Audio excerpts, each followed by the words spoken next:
Olá, pessoal, tudo bem com vocês? Prontos aí para darmos continuidade aos nossos estudos literários? Bora lá então, pessoal. Nessa aula de hoje, a gente vai falar um pouquinho sobre a segunda geração romântica. Essa geração agora, diferente da primeira geração, vocês vão perceber essas diferenças. Já começamos pela imagem do quadro que aqui está. Lembra que na última aula eu trouxe um quadro, né, representando aí a Marabá, aquela ideia do índio, né, uma imagem mais nacionalista. Aqui nós já vamos ter uma outra ideia. Segunda geração romântica, a segunda geração da poesia do romantismo no Brasil, já vai focar agora em outro aspecto. Meninos, essa segunda geração é a geração egocêntrica, é a geração que se volta para o eu, é a geração da sofrência, né? Então, agora a gente vai conhecer um outro momento de produção dentro do romantismo no Brasil. Então, vamos juntos. Bem, a segunda geração, né, como a gente já conversou em aulas anteriores, vai ter essa forte influência do romantismo europeu e, claro, forte expoente lá na Inglaterra. Lembra da nossa aula que eu falei para vocês que a segunda geração vai ser fortemente influenciado por esse rapaz aqui, ó, Lord Byron. Vamos botar aqui, ó, né? Lord Byron vai ser esse rapaz que vai trazer esse egocentrismo, né? Vai produzir essa poesia mais voltada para os seus sentimentos, voltadas para o eu, né? Para falar de si. E essa poesia, claro, vai repercutir no Brasil também. E a nossa segunda geração romântica vai ter essa característica, a característica desse egocentrismo. Então, essa segunda geração, meninos, vai ter essa principal característica de abandonar esse caráter nacionalista, indianista que a gente vê na primeira geração e focar agora no que é egocêntrico, focar no eu, tá? Na minha visão de mundo, o que vai valer agora é o meu sofrimento. Não me interesso mais por nada. O que vale é o meu mundo e como eu vivo esse mundo, ok? Então, essa característica é uma característica muito importante para a gente poder entender essas poesias que vão surgir agora, tá? Foco, então, na subjetividade, no exagero sentimental, como eu acabei de dizer, guardem isso. Segunda geração é a geração ultrarromântica, é a geração que volta para o eu lírico. O eu lírico está ali no seu sofrimento, na sua dor de amar, na sua dor de viver, né? A gente vai ver muito isso também. Por isso vai ganhar o nome de mal do século ou de ultrarromantismo. Por quê? Porque agora o eu lírico, né, o poeta, volta para os seus sentimentos e volta para esse mal-estar, né, que é estar vivo, né, e lamenta porque ele vai desejar muito a morte. Nós vamos ver isso, tá? Mal do século ganha esse nome porque o que vai imperar é essa melancolia, essa angústia, né, de estar vivo, porque se está vivo não pode estar com o amor que se deseja. O amor, a pessoa e o amor que se quer ter não consegue se concretizar em vida. Então, a melhor saída é a morte. Por isso também chamamos de ultrarromântico, ok? Essa segunda geração vai ter características diferentes da primeira. Na primeira geração, encontramos poetas, encontramos textos em que há uma exaltação muito grande do território nacional, dos elementos culturais indianistas. O índio entra como esse grande herói, essa figura que pode representar o povo brasileiro. Na segunda geração, já não vamos ter mais essas características. A segunda geração, como ela é voltada para o eu, para esses sentimentos e os exageros desse sentimento, na exposição, é uma obra muito mais subjetiva, nós vamos ter outras características que vão dar voz a esse subjetivismo. Como, por exemplo, né, essa geração ela vai ser caracterizada pelo spleen, ou seja, né, spleen em inglês significa baço. Ah, Tati, baço, aquele nosso órgão mesmo, é o órgão do nosso corpo, o baço onde se produz a bile. E para o romântico, né, não para o romântico, isso já vem lá da Grécia Antiga, quando nós estamos afetados pela melancolia, a bile, então, produziria, aliás, o baço produziria uma bile negra. Esse fluido negro, ele rodaria o nosso corpo, nos dando esse estado melancólico. Por isso, essa segunda geração vai ser conhecida como a geração do spleen, né? Essa questão da melancolia, tá? Então, quando se fala spleen, a gente está falando desse tédio, dessa melancolia que vai agora ganhar espaço, né, nas poesias e que vai tomar conta desse eu lírico, tá? Vai predominar na escrita. A ideia do mal do século. Como eu disse para vocês, o que acontece com essa ideia do mal do século? Por que também ganha esse nome? Porque o romantismo ele não vai ser só uma estética. O romantismo também vai ser um modo de vida, um modo de estar no mundo, sabe, meninos? E aí, então, esse eu lírico, ele vai viver essa melancolia, ele vai viver esse tédio. Então, viver para ele é um grande sacrifício, é uma dor estar vivo. Então, por isso, a busca pela morte, tá? A morte se torna um grande escapismo. A ideia é fugir da realidade, fugir desse mal-estar, fugir desse estado depressivo através da morte, tá? Por isso, muitos jovens desse período vão acabar se matando, vão acabar se suicidando, porque, como eu disse, o romantismo não vai ser só uma estética, mas também vai ser um jeito de estar no mundo, tá? Vai ser um estado de espírito. Então, muitos dos jovens vão entrar nessa onda melancólica e muitos vão morrer jovens, né? E a gente não pode esquecer que existe também esse termo mal do século na história, tá? Esse momento é marcado pela tuberculose. Então, muitas pessoas vão morrer de tuberculose que naquele momento não tinha cura, tá? Então, essa melancolia, essa depressão, ela vai estar presente na vida das pessoas, né? Por isso que é a geração do mal do século. Agora a gente tem uma obra extremamente individualista. O que interessa é o meu mundo, como eu vivo esse mundo e como eu sofro nesse mundo. Então eu vou, como poeta, colocar isso para o meu leitor.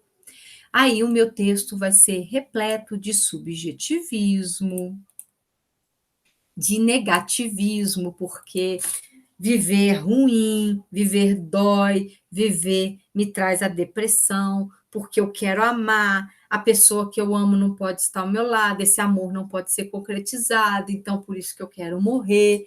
Tem toda essa sofrência, como nós dizemos hoje, né, presente no texto da segunda geração. E também há esse pessimismo, né? Não há uma vontade de pensar, vislumbrar um futuro, tá? Dúvidas e tédio constante. Então, essa ideia de estar sempre entediado, a gente percebe isso nos textos da segunda geração. O eu lírico está sempre entediado de estar nesse mundo, tá? Satanismo, meninos. Essa é uma característica assim exótica, né? Interessante. Será que os poetas eram satânicos, adoravam o diabo, fazia culto a Satanás? Não. Quando a gente fala de satanismo no romantismo, a gente está se referindo a esse estado, tá? Melancólico e que se volta para as imagens soturnas, imagens que fazem referência à escuridão, então à noite, ao cemitério, a imagem da morte, aves que só voam à noite, as aves noturnas. Então, o texto vai trazer esses elementos característicos dessa segunda geração.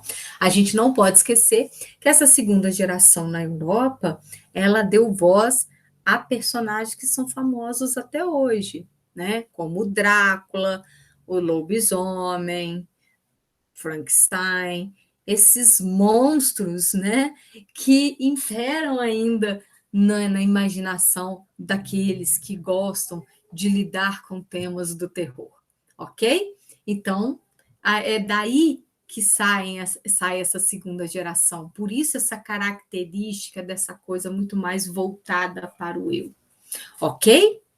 Então, nessa segunda geração, nós vamos ter dois representantes importantes aí na nossa literatura. Álvares de Azevedo, esse rapaz que morreu muito novo, morreu aos 20 anos, próximos de fazer seus 21 anos. E depois a gente vai ter Casimiro de Abreu, tá? Casimiro de Abreu foi um poeta que viveu um pouquinho mais que Álvares de Azevedo e teve seu reconhecimento em vida. Então, ele publicou, ele escreveu em vida, teve seu reconhecimento como poeta em vida. Álvares de Azevedo não passou por essa experiência. Ele produziu bastante, mas todas as suas produções são póstumas, ou seja, só foi publicado, só foi reconhecido depois da sua morte. Mas ele se tornou o grande representante, e é ele que nós vamos estudar nos nossos próximos encontros, tá? Ele se tornou o grande representante exatamente por ter características muito próximas a esse romantismo muito subjetivo, muito egocêntrico que Lord Byron produziu. Então, como ele tem essa característica muito típica dessa segunda geração, ele se torna esse nosso principal representante, e é ele que nós vamos estudar, ok?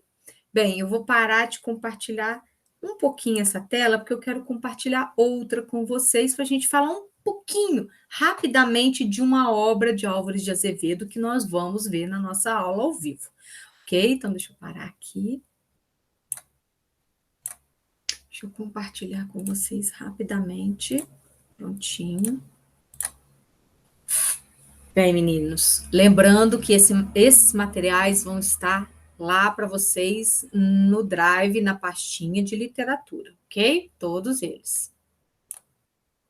Então, Álvares de Azevedo teve uma produção bem assim, pelo tempo que ele viveu, né? Ele viveu até os 20 anos, então ele teve uma boa produção, como eu disse, não teve reconhecimento em vida, só após a sua morte, mas uma dessas produções fez grande sucesso e é estudado, né? E não é à toa que a gente está aqui falando sobre elas. Álvares de Azevedo produziu poesias que vão estar reunidas nessa obra chamada Lira dos 20 Anos, tá? Deixa eu até mudar aqui, ó, tá? Letra maiúscula, né? Porque é o nome do livro, tá? Lira dos 20 Anos. Ele também vai ter uma outra produção que se chama Noites na Taverna, que é uma obra de prosa, onde a gente encontra ali contos fantásticos, bem do estilo da segunda geração também, e ele escreveu uma peça teatral chamada Macaro. Nós vamos dar ênfase às poesias, porque são os tipos de texto que costuma vir cobrado no PISM, ok? Então, deixa eu falar rapidamente dessa obra para que no nosso encontro ao vivo a gente possa ler os textos dessa obra, ok?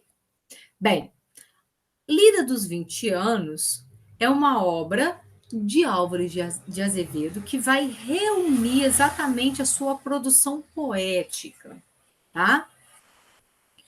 Essa obra é fruto dos dramas de um adolescente, tá vendo?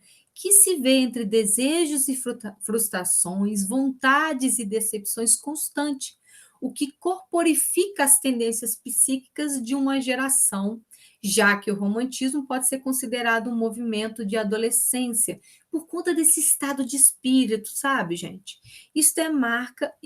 Marca-se pela ambiguidade de uma vida ao mesmo tempo frágil e poderosa, né? Trazendo todo esse rebuliço que a gente tem mesmo na adolescência, tá?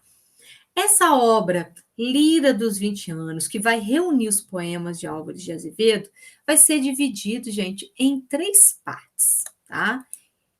A primeira parte, nós vamos ter aí, ó, 33 poemas com essa característica, tá? Que nós acabamos de ver, essa temática mais intimistas, dores do coração, o medo da morte, a mulher que ora se mostra, ora se esconde, porque nesse texto a gente vai ver a Virgem pálida, uma mulher que não é de carne e osso, ela mora na imaginação desse nosso poeta e ele sofre de amor por ela, né? Então, como ele não consegue concretizar esse amor, vem aí o desejo da morte, de se tornar espírito como ela, tá? Sonho e a fantasia que se misturam principalmente através do jogo metafórico na erotização da mulher, tá? Há nessa parte o aparecimento de símbolos que deixam entrever a sexualidade reprimida. A gente percebe isso, né? Como ele não consegue colocar em prática seus desejos sexuais, isso aparece também nos seus textos, tá? Esse adolescente ingênuo, mas que deseja, que não sabe como fazer para se desejar, para possuir essa figura. Então, tudo isso aparece no texto, tá? E trazendo aí, né, a sua dor, né, por fazer a mãe sofrer, fazer a irmã sofrer, de desejar a morte e ficar pensando que as duas vão lembrar dele. Então, os seus textos da primeira parte vão falar muito dessa temática. A segunda parte é uma parte muito interessante, porque é como se a gente tivesse um novo poeta surgindo no texto. Nesse momento, a gente vai ter 14 poemas, tá? E que vão ser bem diferentes da primeira e da terceira fase, porque agora a gente vai ter um poeta, tá? Que vai ser antirromântico. É como se de repente naquele pedaço do texto ele despertasse dessa idealização do romantismo e ele desse conta de muitas das vezes desse exagero sentimental, dessa futilidade sentimental. E aí então ele traz poemas com características, né, de ironia, de deboche, tá? Bem sarcástico, cruel, tá? É como se ele, como diz, né, ele sai de Ariel e esbarra em Caliban. 2 personagens de Shakespeare, né? Ariel, esse ser de candura, como a gente vai ver na primeira parte, esse ingênuo, né? Esse cândido ser. Já Caliban seria esse ser mais demoníaco, mais macabro, que faz com que ele tenha uma visão mais real da sua vida e das suas experiências. Por isso ele se torna esse antirromântico, crítico da sua própria obra. Na terceira parte, meninos, ele volta a essas características, né? Ele vai ter ainda essa característica, né, do antirromantismo, mas, tá vendo? Ele volta a essa ideia amorosa, essa idealização, tá?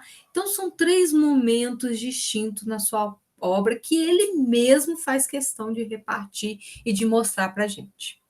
Olha, aqui segue alguns textos que nós vamos poder conferir aí na nossa aula ao vivo, aqui a explicação desses textos. Vou deixar para vocês, ok? Para a gente poder discutir no nosso próximo encontro, tá bom? Então, ficamos por aqui na aula de hoje. Dúvidas? Tragam para o nosso próximo encontro. Um beijo para vocês, bons estudos. Até a próxima, meninos. Tchau, tchau.